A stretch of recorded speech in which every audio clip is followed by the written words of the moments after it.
Andy, my dude, have you heard of the magical website builder known as Squarespace? Ugh, not another Squarespace ad. I feel like every podcast is sponsored by them. Hey, don't knock it till you try it. Yes, okay, it is overhyped, but actually it lives up to the hype. Squarespace is like a website fairy godmother. With a click of a button, your site transforms into a beautiful masterpiece. A website fairy godmother? That sounds interesting. What makes it so magical? Well, for starters, those slick templates make anyone look like a professional web designer. Pick one, customize the colors and fonts to match your brand, and voila. Plus, the drag-and-drop fluid engine is so easy, your grandma could build a site on Squarespace. Well, she did knit me a lovely scarf last Christmas. Maybe website design is next. Exactly. And when you're ready to sell your Nana's handmade scarves online, Squarespace has built-in e-commerce. Add a store with one click. Get flexible payment options. Then watch those sales roll in. And when she wants to teach others her steezy scarf skills, Squarespace's new courses feature is just the ticket. Nana can set up her curriculum and enrollments and payments in a snap and become the next e-knitting influencer. Oh, wow, you really sold me with the grandma angle. Sign me up for that free trial. Just go to thenextreel.com/Squarespace and transform your site into a beautiful Squarespace masterpiece. Well, thanks, Pete. Even though it's overhyped, Squarespace actually sounds perfect for Nana's site's needs. Appreciate the warning on the ads, though. I'll brace myself next time I listen to a podcast. Anytime. Let me know if you need any help getting that site up and running.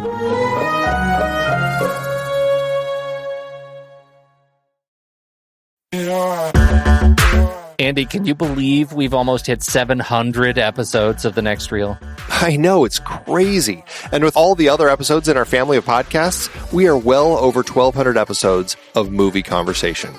It's really pretty amazing that we've gotten to have these in-depth movie chats every week for over a decade now. And we couldn't have done it without our loyal community of film fans. Their support over the years has meant so much. For sure. That reminds me, we should give the merch store a shout out. Buying shirts from thenextreel.com/merch is a great way listeners can continue to support the show. Plus, they get to sport our great designs. Absolutely. I think sometimes folks forget we have a variety of shirts, mugs, phone cases, and more available. In fact, a great place to start is with a shirt sporting the Next Reel's logo. We also have that classic Fast Times Spicoli Surf School tee, or the weirdly popular Rusty's European Tour shirt. The one from National Lampoon's European Vacation. Why is that so popular?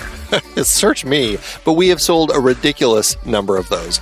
I guess there are a lot of Rustys taking trips to Europe? We're always adding new designs based on movies we've covered, like our brand new design for a streetcar named Desire, featuring a streetcar named Desire. So if you want to rep your love of TNR and films, head to thenextreel.com/merch. Every purchase helps us continue to have these weekly in-depth conversations. So visit thenextreel.com/merch today. And as always, thanks for listening and being a part of the Next Reel community. We've got lots more great movie chats coming your way. I'm Pete Wright. And I'm Andy Nelson. Welcome to The Next Reel. When the movie ends, our conversation begins. In just a matter of seconds, you're going to hear a classic episode of this show from back in the day when we called ourselves Movies We Like. It took us a while to settle into the show's format, so you'll notice some differences as you listen to these episodes. For instance, it takes us a bit of time to actually get into the conversation about the movie. Things like that. But we're still proud of the conversations about the movies themselves, and we think they're worth keeping in the library. So enjoy these episodes from our back catalog. And you can become part of our Discord community, learn more about the show, and find out how you can become a supporting member at thenextreel.com. So thank you, everybody, for downloading and listening to The Next Reel. We appreciate your time and attention, and we hope you enjoy the show.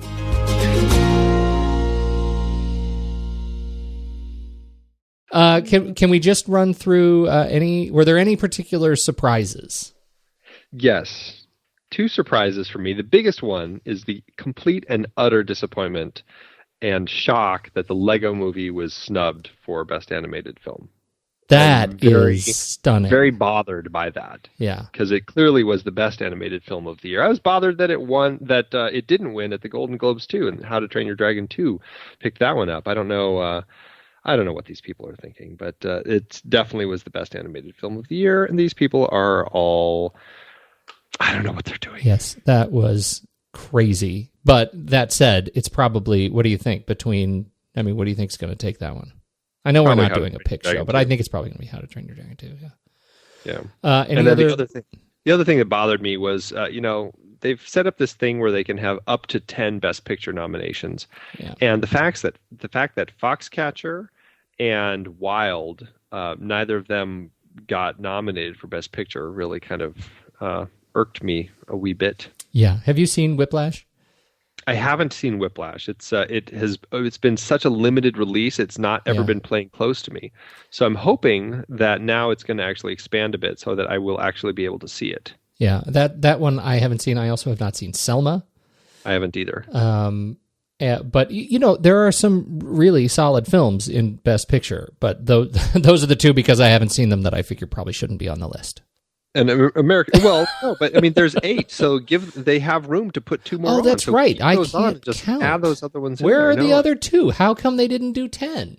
It's that whole weird rule where a film has to have received enough votes, I think, in order to be up for one of the 10.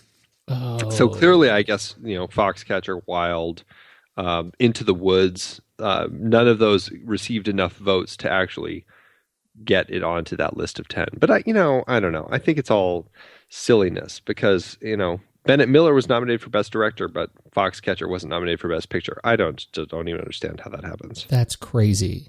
Yeah. Whiplash. I think there was some sort of controversy around Whiplash, wasn't there? The fact that I remember what it was.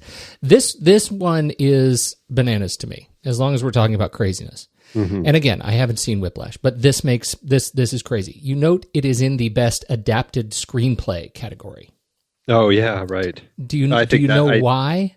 Yes, I think it's all stupid. Insanity. Well, is it insanity here or the WGA? I'm trying to remember which one is the one that's insane. I think it's I'm actually not sure, but the thing, as I understand it, is this: that when they made the film written by Damien Chazelle, I think it's WGA now that you say that. That they actually produced a scene from the film as a way to raise capital to make the film, to generate investment, to show this film is worth being made. Here's what it's going to look like. So it is a sequence from the film. It's not a short based on the story of Whiplash. It is an actual scene from the actual script of Whiplash. But because that was produced and finished, the full film based on the same script is considered an adaptation. Yeah, which is bonkers. I mean, the fact that the decline of the studio system means we're going to be seeing more and more of these kinds of tools, finance tools, being employed, I think, going forward. And I think it's just really a shame that somewhere the rules are not, well, I don't know if the rules are not flexible or the people who are enforcing the rules are not flexible one way or the other. It's just silliness. Well, it's like the same thing. The strange nomination I thought when Memento was nominated for Best Original Screenplay, but that was clearly based on the short film or short story that his brother had written, Memento Mori. But I don't know, somehow Christopher Nolan and Jonathan Nolan argued with the WGA or the whoever it was, the Academy, about the fact, it's not really based on that. That was just inspiration. I don't know what they did, but somehow they ended up getting it at a best original screenplay nomination for that. So I don't know. Their rules are wacky, and I don't think it always makes very much sense. Truly. Well. Yeah. Anyway, there are actually some really solid films up for, the solid films that you expected to hit, I think generally hit, if not in all the right places. Right. So. Right. Okay, so that's the big news, right? Shall we tell the people where we're from? Where are we from?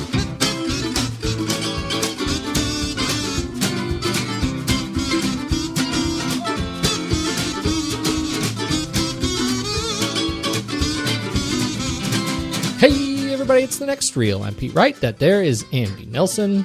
Yo. And we spoil movies. And tonight on the show, we continue our first official series of 2015 of the early works of Sir Alec Guinness, the charming crime caper, the Lavender Hill Mob.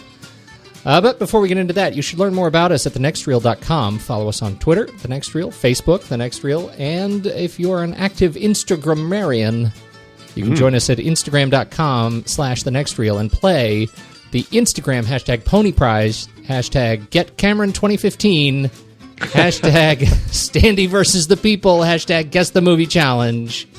Andy, how did we do this week? It was not too bad of a week. Again, 4 images in. And Jolie23 figured it out. The movie was the film Black Narcissus, which from Michael Powell and Emmerich Pressburger, 1947. So yeah, it's got some gorgeous images. This is one that I have yet to catch up with, and it's one that it's on my list of shame. I keep meaning to see it, and I just haven't. But I've got to say, every time I see images from it, not just here but anywhere, I'm always struck by the just amazing imagery of the film, and it's definitely one that I want to check out. And congratulations to Jolie23, entered to win the 2015 Pony Prize. Wonderful, wonderful selection. Yes, indeed. Don't forget, if you haven't visited thenextreel.com lately and clicked on the T-shirt in the sidebar to order your very own special edition Next Reel Top 5 2014 commemorative T-shirts, you should do it quick. Just a couple of weeks left. I am wearing mine right now. It is American Apparel. It's very soft, easy on my baby soft skin. It's a very high-quality shirt, and of course, you are supporting the show with every single purchase, so thank you very much to those who have already done so, and please head over there, buy the shirt. It's really nice. Excellent. And now we have a little bit of housekeeping. We're changing some things up, yes? Yes. What are we changing, and why is it such a brilliant idea? Well, we were looking at our schedule of films that we are talking about over the next 6 months, and we realized, I think it's a pretty good schedule that we have put together. You can all check it out over on Letterboxd on our watch list. That's letterboxd.com/thenextreel. And you can see all the films we're going to be talking about through the middle of the year. Well, we had a series in here. We have our Alec Guinness series, and then our Listener's Choice, which I forgot to mention also. Cameron Ryan picked Delicatessen, which is going to be a wonderful film to discuss. Truly. After that, we were going to do a Seven Samurai film series of films that are in the family of Seven Samurai. And we realized that, hey, Denzel Washington and Chris Pratt are doing under the direction of Antoine Fuqua, a remake of The Magnificent Seven. Let's push this series off until that movie is released, and we can kind of time it to build that into the series. We thought that might be fun. So we are actually going to have a little hole in our schedule after the Alec Guinness series, and then we've got the Delicatessen episode. We have 4 episodes that are actually going to be... Do you want to tell the people what it's going to be? Or do you want me to? No, I think you deserve the honor of doing this. We are going to have a mystery series. It's going to be a kind of fun one to play along with. We'll have 4 episodes. Each one will have a connection to the next one, and they're all going to somehow be tied together by some fact that we're going to be kind of waiting to see what people can figure out, if anyone can figure out what connects the 4 films. And there may be some obscure connections. We have our very specific connection between the 4, and that's the one we're going to be looking for. Yeah, the connection we're thinking of. Can't just come up with anything and win. You gotta... Right. They're all color films. That doesn't count.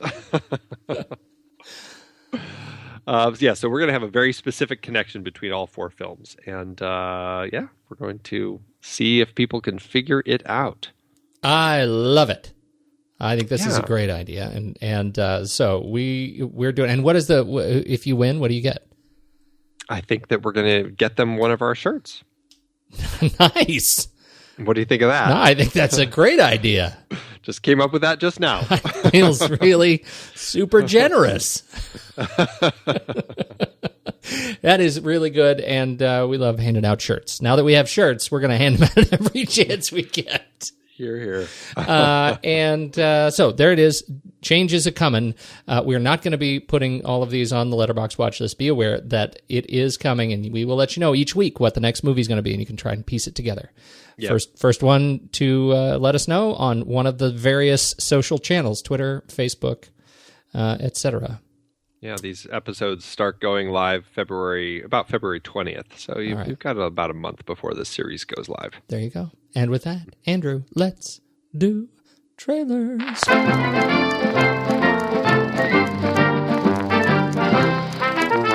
My trailer looks just completely wacky.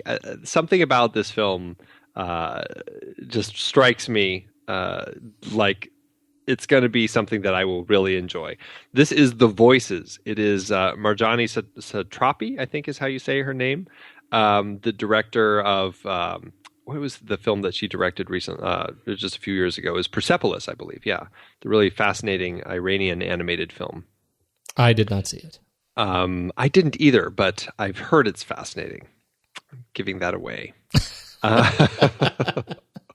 Well done. That was a nice poem on that one. But so it's and then she's done a few other films after that, Chicken with Plums and The Gang of the Hotas, and they all looked very interesting. And this one equally looks interesting. It definitely looks a little more. I don't know if grounded in reality is the right thing to say, because it definitely doesn't. But it looks it's not quite as fantastical as some of the other ones, but it still is a little wacky. Ryan Reynolds stars in this as a mentally ill factory worker who all of a sudden becomes a killer because his cat and his dog actually talk to him. And so we're not really sure if he's hearing voices and he, because he's crazy, he thinks that his pets are talking to him, or if his pets are actually really talking to him. It plays with that idea in a very interesting way, and it just looks really funny. Gemma Arterton is in it, Anna Kendrick, and Jackie Weaver. And, I don't know. It looks just so crazy. And seeing Ryan Reynolds as this poor guy stuck with these talking animals telling him to do these things, there's something really strange about it. And I find it appealing. And Ryan Reynolds is the sort of person who has that appealing personality and just that look that you can kind of buy into, kind of a puppy dog look that you can see him being told to do these things by these animals. And so I don't know, I just bought into it hook, line, and sinker, and I'm quite excited to check it out. I loved this trailer. I loved it a lot. And I find myself like quoting the animals all day long since I watched it. That little bit at the end. With the dog. With the dog, hey, that thing when I told you that I think you're okay? I've changed my mind on it. Changed my opinion on that. You're a serial killer. It just looks fantastic. I'm a big fan of Ryan Reynolds. I think he has just a great screen personality, and so I'm very excited to see him do this. And I even liked him in Two Guys, a Girl, and a Pizza Place. You remember that show? Nope. It's a funny I show. thought you were going to say Green Lantern. Guilty pleasure. It's on my list. I enjoy only because I enjoy him in that film. I look forward to a reboot of Green Lantern. I think it's got a lot of, good stuff. The movie itself was, never mind. Yeah. Anyway, I'm very excited about the film. When did you say it comes out? It's actually opening February 6th, and I believe it's opening February 6th, limited in theaters, and it will go streaming that day as well. Nice. Yeah, absolutely. I have pets that talk to me too, and so I totally know what it feels like. Hopefully they're not telling you to go kill people. Well, not yet. Namely me. Not yet, and you live far away. That's true. All right, my turn. I don't know what the deal is with me this week. I hate horror films, but I do love that Julia Stiles. So I am caught betwixt a cruel and unforgiving genre and a beautiful and talented brick wall. The film I am talking about is Out of the Dark from director Luis Quiles and writers Javier Gullon and David Pastor, and it tells the story of a young family moving to Colombia so mom can take over a manufacturing plant only to discover, guess what? The house is haunted. This looks like Luis Quiles. I already forgot how to pronounce that. Quiles is on his, I think it's his first feature here, but I did very much enjoy Enemy with Jake Gyllenhaal, which was written by Javier Goulon. And from David Pastor, I have this disease thriller, The Last Days. It's in my queue right now, and that looks great, but I'm a sucker for disease films, so... Scott Speedman is a charmer, as always on screen, and Julia Stiles, of course, what can I say? She's a perennial favorite. So I'm actually looking forward to this. Not to mention, I should say, not to forget to mention, Pixie Davies plays the little girl who is taken away by children who'd been burned alive, it looks like, many years past, and she looks suitably creepy in this role. Suitably creepy. And just adorable, though. Yes, adorable. It's one of those adorable kids that is bound to be in horror movies because she's just too cute. She's too cute. That's what happens. The curse of that's it. Yeah. So, and I was questioning why their daughter spoke with a British accent, though. She was adopted. Neither of the parents have British accents. Well, but Julia Stiles has a good British accent. Maybe she just tends to break into a British accent during Pixie's formative years. Maybe. I'm gonna leave that. I'm gonna hang a lantern on that one. There you go. This one opens February 27th, 2004. Well, it looks like it is out, I guess, somewhere. But it comes out in the U.S. February 27th, 2015. Yes. And I believe it's doing the same thing that mine is. I think. Yeah, it's day and date, right? Yep, day and date. Yep. Very excited about that. I like these day and date things. Yeah. It is nice. Andy. Yes? The word is Waja. Yours. Is it loaded? Yes, it's a present from Margaret. It fires a stick of rock.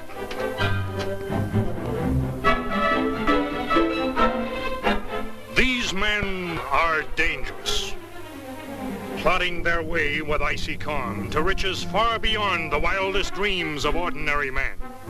A minute later, the guard will appear around this corner, and you, Pendlebury, will detain him for at least half a minute. Ask him for a light, ask him the way, ask him anything, but keep him there. We must have those 30 seconds. Edgar. I beg your pardon? Isn't one supposed to say that when one's being briefed on my rare visits to the kinema? The word is Roger. These men are ruthless. Fear has no meaning for them as they hurl defiance at the law. Help! Help! These men were born to violence and learned to meet the worst that fate could bring with nerves of steel. Run, Dutch, run! Stop those men! These men will stop at nothing, show no mercy. Oh, Andy, the Lavender Hill Mob. I have to say, I am loving doing this Alec Guinness series because these movies are just so much fun to watch. They're so much fun. Oh, this was just charming all the way through. I loved it, and I'm really torn on this one because, well, on these films because I'm really finding that it's so charming that I may be allowing myself to get snowed. Was this a good movie?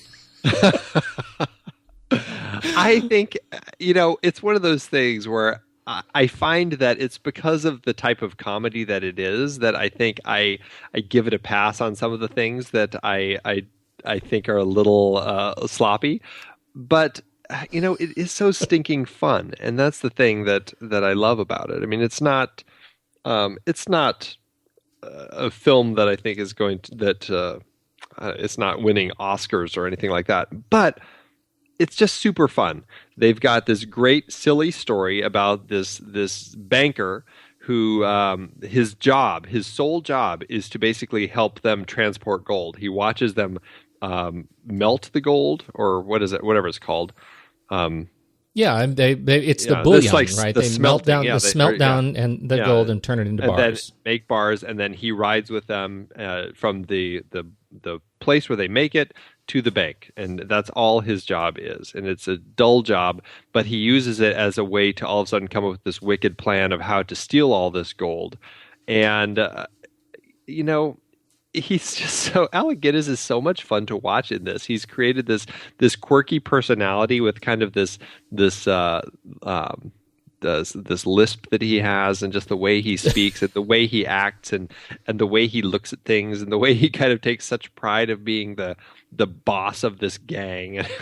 Just everything is so silly, and it keeps going down. Like, you watch as it builds and mistakes. This is one of those great criminal bank robbery sorts of films where everything seems like it's going well, and then mistake after mistake, and things keep happening, building to the big climactic finale, and all the mistakes keep happening here and building, but then they get away with it, and it builds to such a great ending. It's like, it's a simple type of script, but it's just done so well. It's so much fun to watch, and the actors, I think, deliver such great jobs.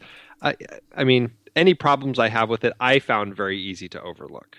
Absolutely, and clearly we are not alone. I mean, this thing is 100% at Rotten Tomatoes. Like, this is this is a clear audience favorite, and for such good reason. I mean, it is purely goofy, and it is coincidence stacked upon coincidence that these characters just seem to keep tripping into. The fact that they have to chase these English schoolgirls across Europe from the Eiffel Tower to their English countryside schoolhouse in order to track down these golden Eiffel Tower tourist statues, only to land in an exposition of police.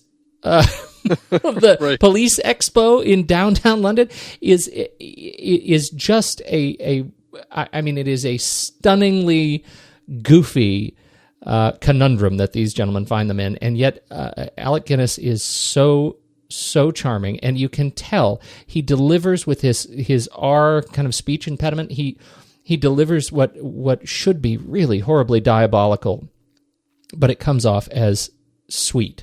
Every time he opens his mouth, he's just sweet. I had a blast watching this film. It was directed by Charles Crichton, written by T.E.B. Clarke, and it was released in 1951. This is just 2 years after our film of last week. It is another one that is told structurally as a flashback. Is that a coincidence, or are we going to? Is everything we're doing in this series a flashback?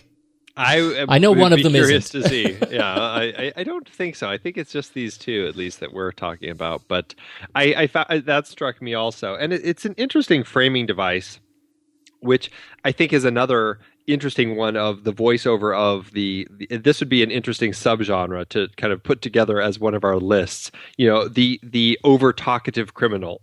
Yes. who kind of gives away their whole crime and how they got away with it. Yeah, that's right. In both of these movies, because they take such great pride in their work. Right, exactly. It's like, the birth of James Bond's villains. Let me tell you what I'm doing and how I got to this point. That is a wonderful connection. I don't think I've ever made that. I'm going to watch James Bond differently now. That's right. Think about the bad guy in prison spilling their life story. And that is how it starts, right? It starts and he's in Rio, right? He's in Rio, and he's having a conversation and handing out money to patrons at a club, at a supper club. Yes. And he begins to regale a stranger that we don't know. He's regaling his tale of intrigue and espionage, how he got to this place, and that takes us back to his caper. And the relationships he makes along the way. So it starts obviously where he's as you so aptly described. His job leads him to his job for 20 years. Right. Doing the same thing over and over leads him to be able to craft this wonderful caper. But then he needs help. And right. So, he's figured out everything except for how to actually get the gold out of the country. Yes, and then we enter artist Alfred Pendlebury, played by the fantastic Stanley Holloway, a wonderful bookend pair for Alec Guinness in this film. And he is equally incapable of being a natural criminal, even though he seems to think that he is. He wears the mantle well, but he is equally goofy. And they come up. He is, as an artist, he has his own. He works at a doodad factory, called Gugas. Is that what it's? Gugus?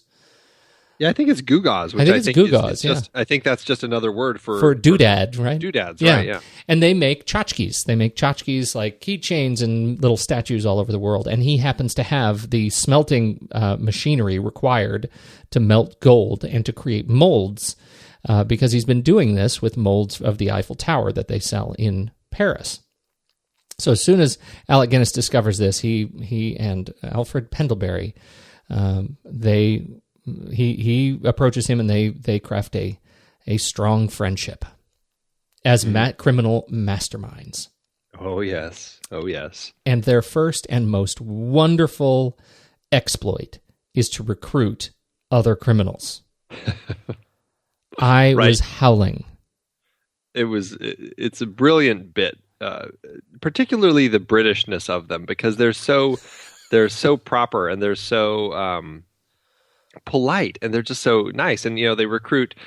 They set up this thing where they basically are talking too loudly about how he needs to get a new key for his safe because it won't lock anymore.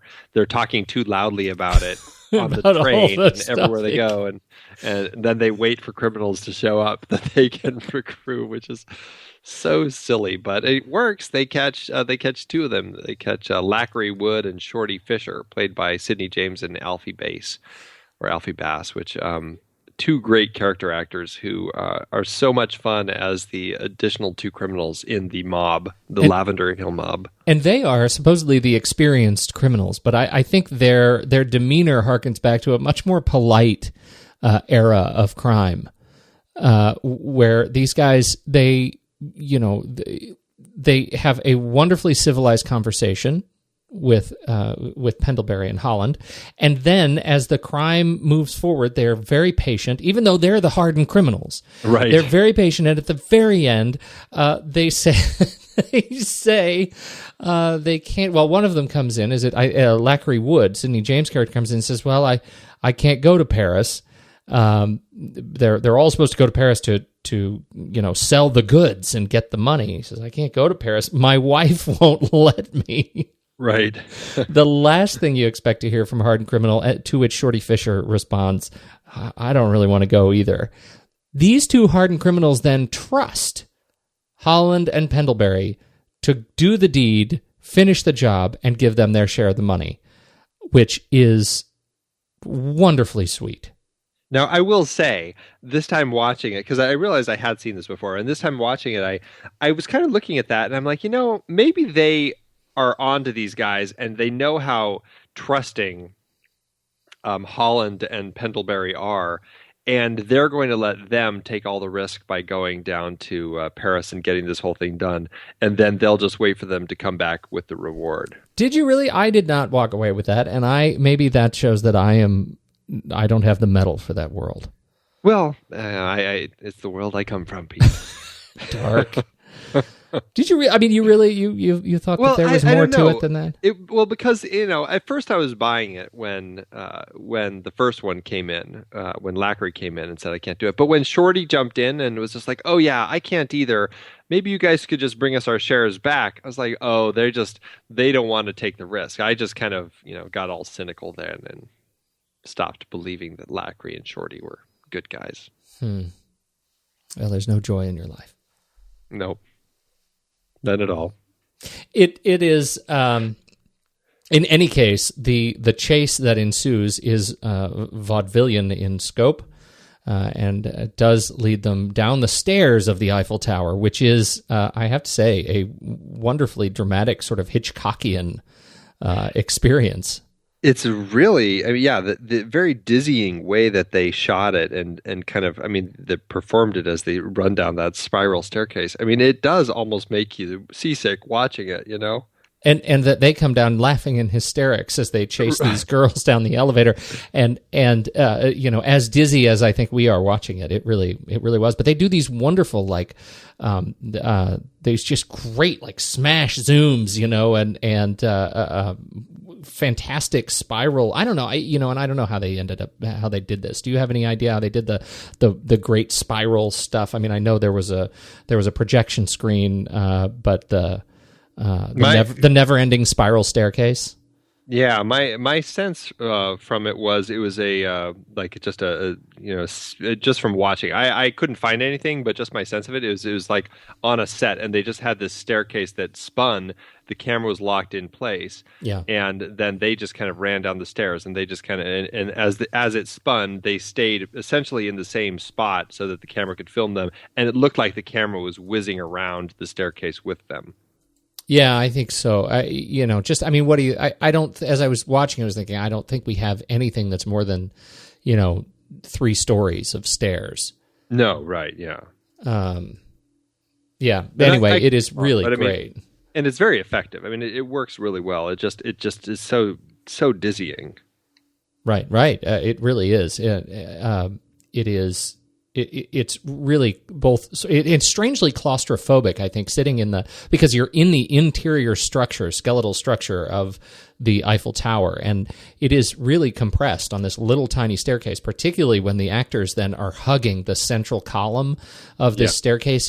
Everything gets very, very small. And I think it starts with that great cut of Pendlebury as he first looks down the stairs, and the camera shows the stairs and this giant column, and then smashes back to him, and his eyes get really wide. It's just a shocking. I think it's a really shocking turn for that next 2 minutes. The film actually, kind of sheds its comedy a little bit and becomes more of a wonderful chase thriller. It was an interesting, almost a prelude to Vertigo. Yeah. To Hitchcock's Vertigo, just the way that you had that sense of, that dizzying sense of an actor looking down along a kind of a deep space and having that moment of kind of that dizzying inability to kind of look at it, and just the way things feel like they're stretching. It was actually really kind of nice, and I thought it was very effective. And this was 7 years before Vertigo, so it was a nice little thing. I don't know if Hitchcock kind of pulled from that in order to kind of build into Vertigo, but I thought it was a really nice prelude to it. Me too. The rest of the film after this, normally I think this point, right? This is sort of the turn. Now we're into the chase of the caper, and this is where I think many films of this ilk kind of lose steam. I did not find myself, losing interest in this or fatiguing from the chase, as the next sequence is nearly slapstick as they try to board a boat. Nearly. Yeah, right. They tried to board a boat, and it's one of those jokes that goes on long enough that you stop laughing and then begin laughing again. Right. It's played really, really well. Can you describe what I'm talking about? Well, yeah, they're trying to follow these English schoolgirls because they've made these gold Eiffel Towers in order to get the gold out of England into Paris. His distributor accidentally pulls the wrong box and starts selling them. They notice that when they're at the top of the Eiffel Tower, and they see all these why? Girls, because it has an R on the box, and they notice the box is open, sitting in the back. But that's not an R; it's an air. Yeah, right. Like the weirdest language flub. I know, it was so strange. What? I told you not to do anything with an R on it. It's not an R, monsieur. It's an air. Yeah. I'm sorry, go ahead. It's very strange. Yeah, well, they notice that, and they find out that 6 girls have bought these things, and so it's so funny because these schoolgirls, it's almost like they know. They because totally know. Every time they cut to the schoolgirls, they're all staring at them and giggling. And so is their schoolmarm, looking at them, glaring at them. They know they're being chased. Yeah, it is so funny. And so then they kind of pursue these girls all through Paris, to the docks to get, I think it's in Calais, to get on the ship to go back over to England. And they're trying to get on the ship. And of course, first they need the passports. And so because the boat guy won't let them on. So they go to get the passports. And then the guy won't let them on because they haven't had their luggage checked. And so they go and get their luggage checked. And then the guy won't let them on because they haven't declared their currency or something like that. And then they have to go because they went through the wrong door. And it's like this circus of these antics that they keep going through that just gets more and more ridiculous, that it feels so slapstick. But it's just one of those things that works so well.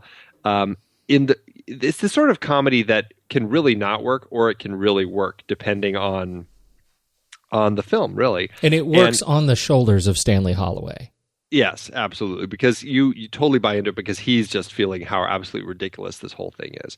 And then they finally go through the whole thing. And of course, the dinglings outside who were the ones who told them to go through this whole rigmarole don't stop the ship from leaving. And then they come outside and the ship is left port. It's so ridiculous. But because of the whole thing, it just ends up working perfectly. And it's just hilarious. And then so they pursue these girls to their school back in England. You know what I love about that sequence is something that I love about just the entire kind of gestalt of the film, that all of these antics and all of the antics around the caper itself, his job, the fact that he works for this company that tries to, that has these sort of failed attempts to lift him up in the company, but he is just perfectly happy where he is. They don't notice that something is going on. The school, the business at the Eiffel Tower does the wrong thing. They pull the wrong box and begin selling the wrong goods. The ship, the systems around the ship, the administration of the ship allows it to leave even though they know these paying customers are sitting there. The film does a wonderful job of lampooning businesses and, the political systems, and we haven't even gotten to the police yet. Oh, yeah, right. The entire film exists really to drive home this sort of sly sideways look at the systems which we all tend to pledge so much of our lives. And I think that's one of the reasons I think the film holds up so well for me, that the message itself is one that we could very easily and do often see even today. Absolutely. So from there, we do begin to see the police. Mm-hmm. As they chase the girls. They exchange the most of the Eiffel Towers. There were 6 Eiffel Towers they were chasing. One girl has kept hers, and so they chase her, and she ends up at the police exhibition. And this is when we end up with the I guess in 1951 it was still a reasonably fresh take on policing in Britain. Let's have all of them in one place and then make them all run around in circles. But what I love so much about this police exhibition is that they were actually doing live criminology, like there on this very case. Right, like the detective who in like a trade show booth. Right. Let's check this and see what happens with check the gold dust from this. Let's put it in this little bucket of water.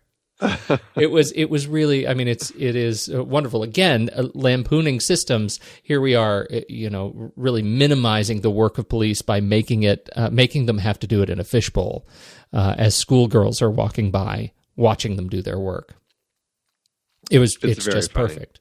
And then the chase, and then we have the chase up, over, around, and through various set pieces, and until the gentlemen run out of the police hall and steal a police car. Right. And now the chase through the city ensues. The best part here was when they have to give a ride to the policeman. I know. And he hides. He disguises the fact that it's a police car by putting his hat over the radio, which is apparently the only telltale sign that they are, in fact, driving a police car. Exactly. And then, of course, somehow with some crossed wires, the apparently popular tune at the time, Old MacDonald. Why is everybody singing that song? Comes on. Oh, it's so funny. And you've got this this cop riding along the side of the car as they're taking him down to the call box, and he's just singing along to Old MacDonald. He is. It was terrific. Hilarious. That joke, I think, is actually made funnier with time. Yes. And not just quaint, but really that Old MacDonald was a popular tune on the radio. Yeah, you kind of forget that these songs that kids sing in like kindergarten were actually at one time really popular tunes that everybody was singing. It's like kind of like what you see in "Oh Brother, Where Art Thou?" How everybody's jamming along to "You Are My Sunshine." Yes, yeah. My son's in the 3rd grade, and they're learning "Satellite" by the Dave Matthews Band. Oh, well, there you go. I see. It just keeps going. Then let's see, from there, where do we go? They get caught. The police grab Holloway, or I should say Pendlebury. Right. And as he yells, "Run, Dutch, run!" because at this point they've given themselves, mob nicknames. Fantastic. And that I believe leads us to the bookend of the flashback. Right, which is, it's funny because as I was watching this film, I couldn't remember the framing device, but I was going, gosh, why do criminals just sit there and tell their whole story? It's so nonsensical. I hope there's some logical thing that happens at the end that makes it all seem logical. Like I thought maybe he told this guy and then the guy would reveal himself to be a policeman and arrest him. Well, sure enough, it was actually a brilliant reveal when he's like, all right, are you ready? And they stand up and you see that he's been handcuffed to this guy the whole time. I thought that was a great reveal. I really enjoyed that. It truly was, and it's one of those funny, it's one of those funny things that even as far as this film does not take itself seriously, at least the script doesn't cinematographically. It really does, and those are some of the sequences that I think, or that is one of the sequences I think that really highlights it. Just what a nice reveal and closing shot into the kind of the receding lines of the entry hall of the supper club as they walk out together, handcuffed together. It was a really nice close. Yeah, truly. Although this time it made me ask myself, why would the cop, if he knows he's arresting this guy because he stole $3 million in gold or however much he ended up getting away with those 6 Eiffel Towers that he had, why would the cop let him go on like giving all the money away to all these people? It's like, oh, here, give this to your charity. Oh, no, this is for you. Go buy yourself something, you sweet thing. It's just like... but, those are the sorts of things you don't worry about too much when you're watching a movie like this. That's really funny. I did not make that connection. I didn't make that at all. Like, just let him give the money away. That's right. That's okay. I already caught you. Give it away. Let's talk about the good director, Charles Crichton. Yes. He's a director who directed a good number of comedies at the Ealing Studios, and he kind of went on to direct lots of stuff, including, which kind of blows my mind a little bit. Are you going to say, my very favorite comedy? Yes. Yeah, I thought that was fantastic. He was nominated for an Oscar for Best Director and Best Original Screenplay for Fish Called Wanda in 1988, which is just so exciting to see that this is the same guy. Goodness. It is. That floors me. It just floors me that he directed that film. His last film. Yeah. He's been all over the place, very, very active all the way through the 80s. But I have not seen, I don't think I've seen any other films of his. I think the only other one that I've seen other than Fish Called Wanda is Dead of Night, the Ealing Studios horror anthology that we talked about last week. It's a great little one. It's nothing that's very serious. It's just a fun little thing to watch. And he directed one of the stories in that as well. Like our director last week. What so can you make any can you connect any dots between the Lavender Hill Mob and A Fish Called Wanda?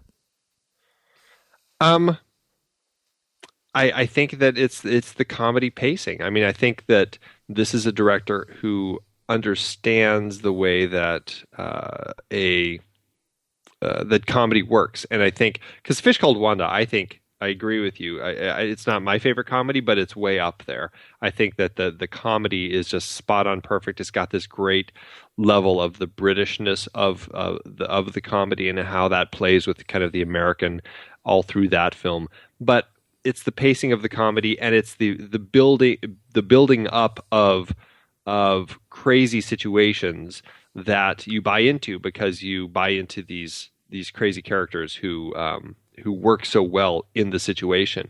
And so I think I think that's why he was nominated for two Oscars for Fish Called Wanda, because he not only knows how to tell the story, but he knows how to direct the story so that the comedy beats are working perfectly. And I think The Lavender Hill Mob is a perfect example of a film that he made earlier in his career. I mean, this is a guy who started directing in the mid 40s, so this was only about 6 years into him directing films, who already had a very solid sense of how to direct a comedy film and have all the beats hit so that it actually works and everything just kind of keeps building, and the comedy, the pace of it works the way that it's supposed to in order to deliver the story in the funniest way possible. I think you're right, and we talk about this whole the cascading coincidences. Right. This is I think the DNA of the comedy, of this style of comedy, is that any one of these events, just needing to see the passport, just needing to go through the right door, just needing to check your luggage, just needing to etc. Any one of those events is not funny. Mm-hmm. But when you stack them all, it becomes, it is when we start to feel the comedy. And that's one of the things I think the same thing could be said for A Fish Called Wanda. It's just one after another of these individual events that lead to this just cavalcade of awesome. That's what Absolutely. It is. Yeah. You're right.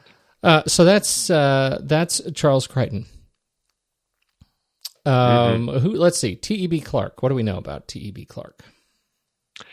T.E.B. Clark, I think, was also he wrote a number of the Ealing comedies. I think he and Charles Crichton worked shortly after this on the Titfield Thunderbolt, an interestingly named film about a comedy film about a train that a bunch of people take over, and they worked on that comedy together. And T.E.B., I think he actually, I shouldn't have spoken earlier about the Oscars for this film not getting any, because he actually won an Oscar for this script for Lavender Hill Mob. So there you go. I was incorrect in saying that a film like this doesn't get Oscar nominations, but there you go. What you could say is a film like this likely wouldn't get Oscars today. Right. It's a very smart script, and so he, I think, very rightly so, ended up winning this screenplay Oscar, Best Original Screenplay for this. And then what was he up against in 1951? It was The Atomic City, The Sound Barrier, Pat and Mike, and Viva Zapata. None of which I have seen, so I can't speak to those. But right.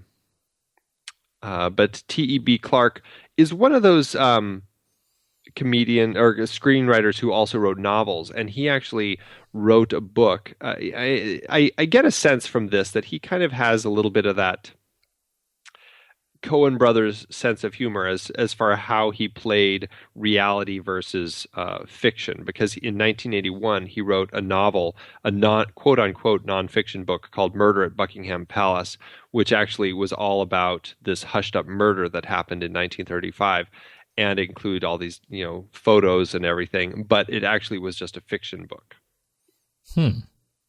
So I think he was one of those guys who just kind of liked to play with that.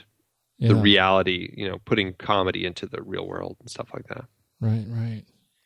So, other characters that you would like to talk about specifically. I'm trying to find right now, and it's only because I forgot her name, one of my very favorite characters in the film.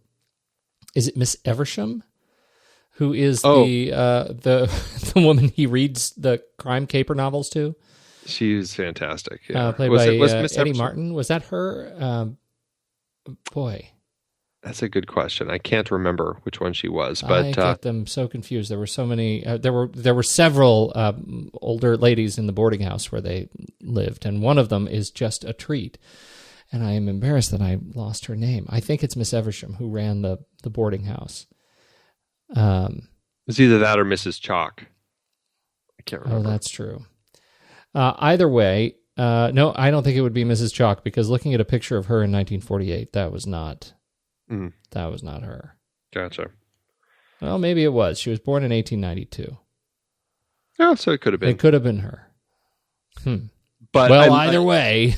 But I agree with you. I loved that character because Holland would always read her these crime stories.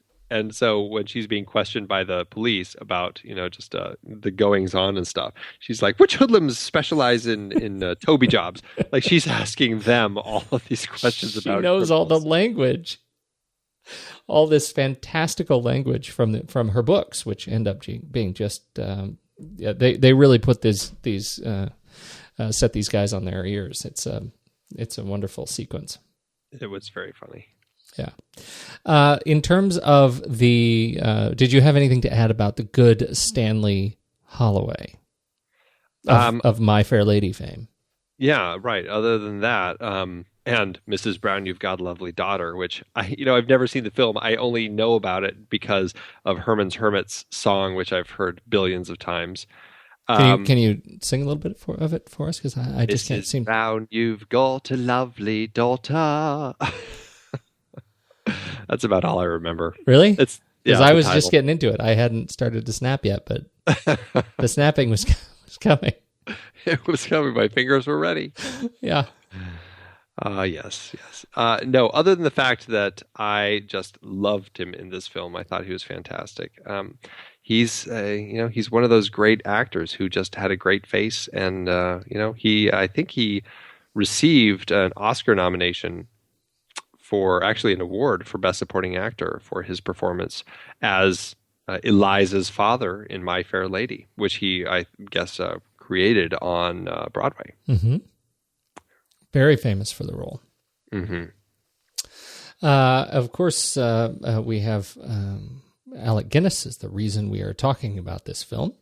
Mm-hmm. And he is absolutely wonderful with the, it's sort of hard to describe just how well he adopts this character mantle. Yeah. It is so easy to believe him as this guy with this, the speech is just so fluid. Like, at no point did I doubt that he was really struggling with a legitimate speech impediment. Right. Go ahead.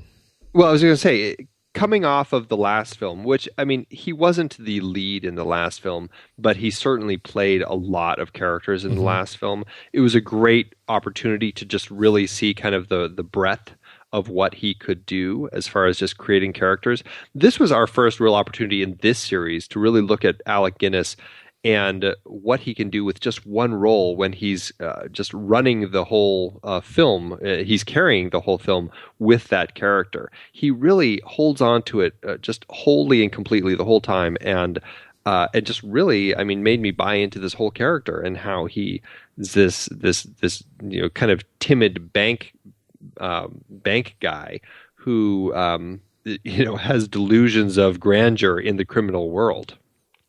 Yeah. Not only that, he manifests that all the way through. He manifests it in his walk, that sort of slow shuffle, in the hunch of his shoulders, in the cut of his suits, the way he wears his hat. It is all just perfectly nondescript. which makes the caper itself so fantastic. I think one of the most wonderful sequences, I think, that tests his chops as an actor, staying in character, is when he needs the guys to tie him up and tape his face and roll him in the dust. Right. And he's still, even as he's rolling himself in the dust with his face taped and covered, he still has that sort of broken shuffle and that broken hunched shoulder.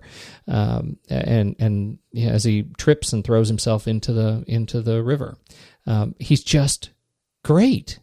Yeah, he is. That was an interesting moment because I felt watching it when they take his glasses off and they put them in the case and put the case in his pocket. Mm-hmm. I was convinced. I'm like, that's going to be the giveaway to the cops, and that's going to lead the cops to help them figure out that he was involved. But it was an interesting little red herring that I totally bought into. That's funny. Yeah, that's funny. Yeah, there were a number of those little twists that didn't actually end up playing out at all. Right. These wonderful little MacGuffins. They were. Yes, they were. Yes. All right. And the other two gentlemen capers, Sidney James is very funny. Sidney James and Alfie Bass. Yeah, Sid James came to be known as the grand old man of dirty laughter. I guess he was rather lascivious and quite an interesting TV personality through the I think the late 50s into the 60s. So he was quite popular on the small screen for a long time. And Alfie Bass, wow, what a career that guy had too. Yeah, another one that just was around for a long time. Lots of stuff. I mean, these were all early on in the careers for both of these guys. Right. I mean, he died of a heart attack in '87, so he kept it busy. He was even in Moonraker, Revenge of the Pink Panther. I mean, he was around for a long time. Staples. Mm-hmm. Other folks you want to highlight? Well, I think it's worth, they're not big highlights of the film, but it's definitely worth pointing out that Audrey Hepburn pops up early in the film as Chiquita. She's one that Holland gives some money to go buy a gift for herself. And, oh my goodness! I know, isn't that crazy? That is really crazy. I didn't even catch it. She leans down and hugs him real close. Right, exactly. Oh and my gosh! Robert Shaw pops in. This is his first film appearance. Of course, we talked about him back on Jaws. But here he pops up as the police laboratory technician in the little police expo. He's one of the guys who's examining the Eiffel Tower in the end there. That's right, Robert Shaw. And last but not least, everybody who's a fan of James Bond will know the name Desmond Llewellyn. Yes. He, as Q. Well, he actually is one of the customs officials in the scene we were talking about when they're trying to get on the boat. Oh, that's too funny. I know, crazy. That is crazy. I didn't catch any of those. I admit, not a one. Now, after we finish this, I have to go back and watch those scenes again. I know. You want to go check them and go, oh, there they are. There they are. Look. That's too funny. Of course, we talked much about Douglas Slocum last week.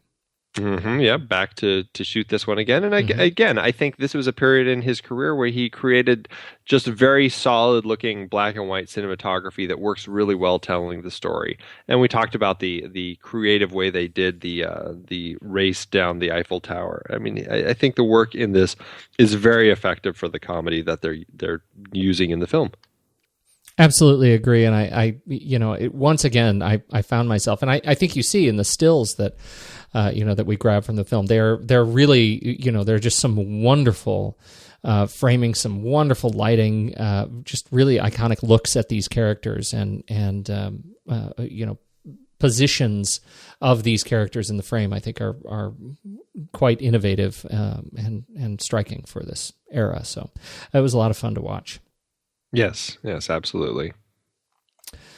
Anybody else on your list? Nope. The only other thing I was going to mention is that there was actually a Canadian rock band that popped up in the late 70s that named themselves Lavender Hill Mob. And I guess they had 2 albums released. And the LA Times wrote that the lead singer, Nicky Prigeno's romantic delivery is a cross between Paul McCartney and Rupert Holmes.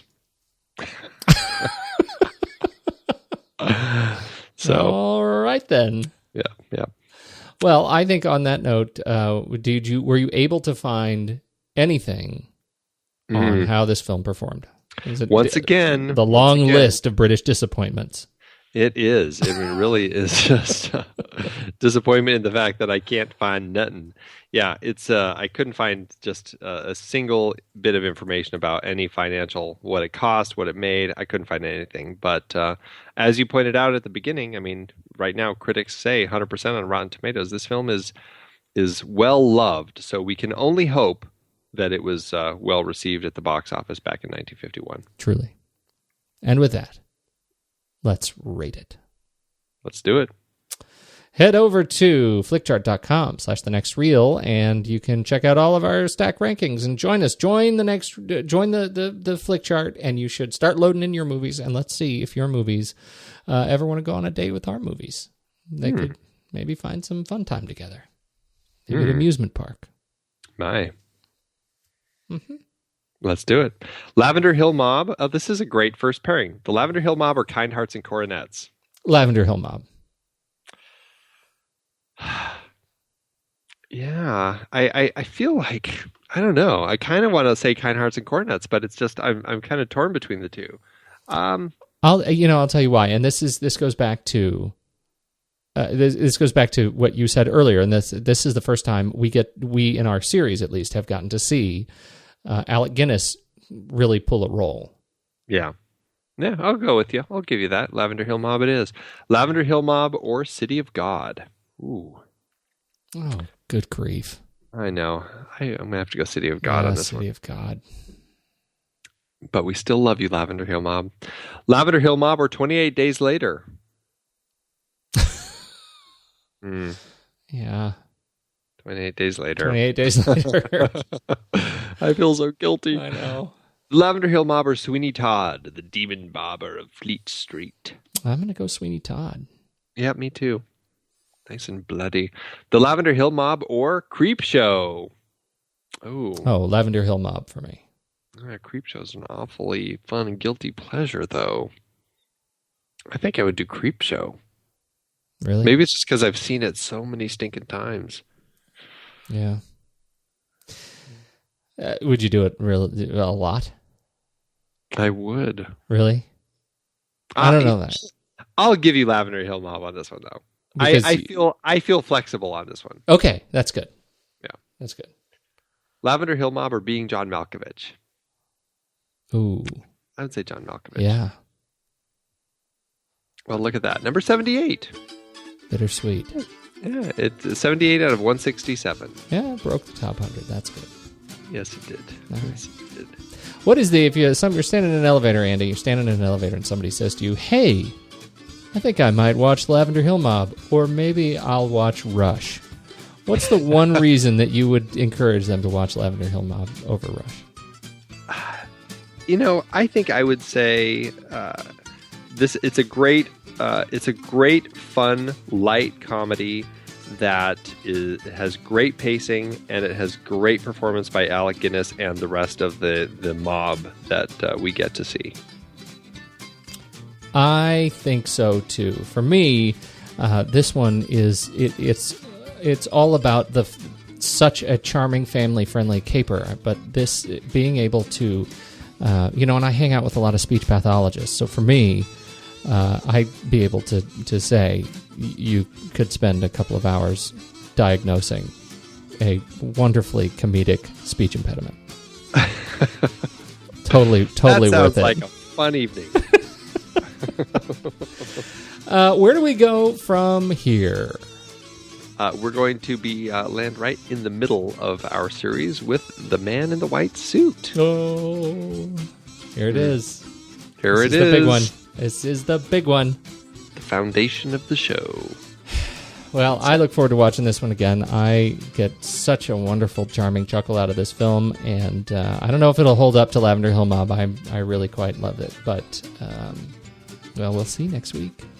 We shall. I'm looking forward to it. All right. Until then, I gotta go to bed. I got this little Eiffel Tower statue I'm going to go take down to the police expo.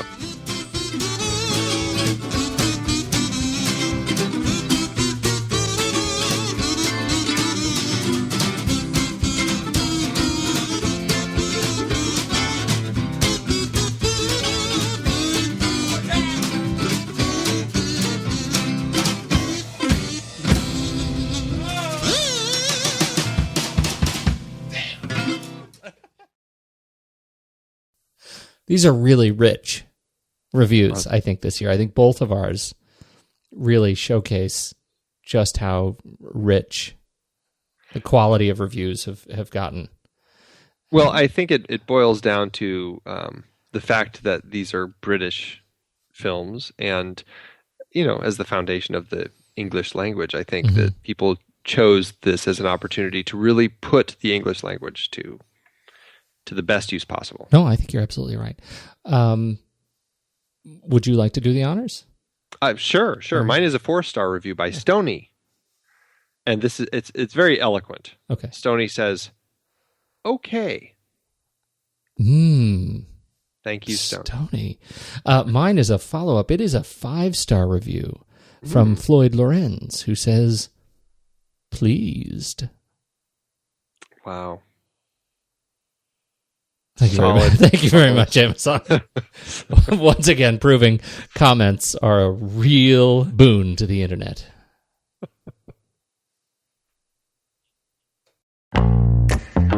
Andy, it is hard to believe that we have been having in-depth weekly conversations about movies since 2011. You are telling me. Producing this show week after week requires a ton of work behind the scenes. If you'd like to help support our efforts, one easy way is by using our Originals page when shopping for books and movies that we've covered. Just visit thenextreel.com/originals. Your purchases made through our links give us a small commission at no extra cost to you and allow us to keep having these great discussions. I love The Next Reel Season 4. Do you know why? I don't. Why? Because we got to talk about my favorite movie, Terry Gilliam's Brazil. That's not even an adaptation. No, but it was such a great part of our great Terry Gilliam series, and a few others in that series were adaptations, like The Adventures of Baron Munchausen, adapted from Raspi's stories, and La Jetée, which inspired 12 Monkeys. Oh, right. And for our Man with No Name trilogy, we saw how Sergio Leone's A Fistful of Dollars was basically stolen from Kurosawa's Yojimbo. We added Labor Day to our Jason Reitman series, adapted from Joyce Maynard's novel. Oof, there's one we'll always regret. Our big Stephen King series covered adaptations like The Shining, Cujo, Christine, and Stand By Me, great horror and coming-of-age tales. Another Coen Brothers adaptation, too.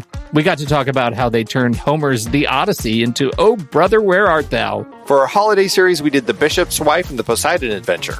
And who could forget seeing Alec Guinness in the adaptation of Kind Hearts and Coronets during our series dedicated to him. We really need to do more of his films. Truly. We had our first film noir series with classics like Double Indemnity, Detour, and Out of the Past. And our black and white cinematography of James Wong Howe's series with The Thin Man, Sweet Smell of Success, Seconds, and King's Row. So many adaptations. Oh, you're not kidding. Dive deeper into these originals and more at thenextreel.com/originals. Every book you buy helps support our show. Get the full list at thenextreel.com/originals and start reading today.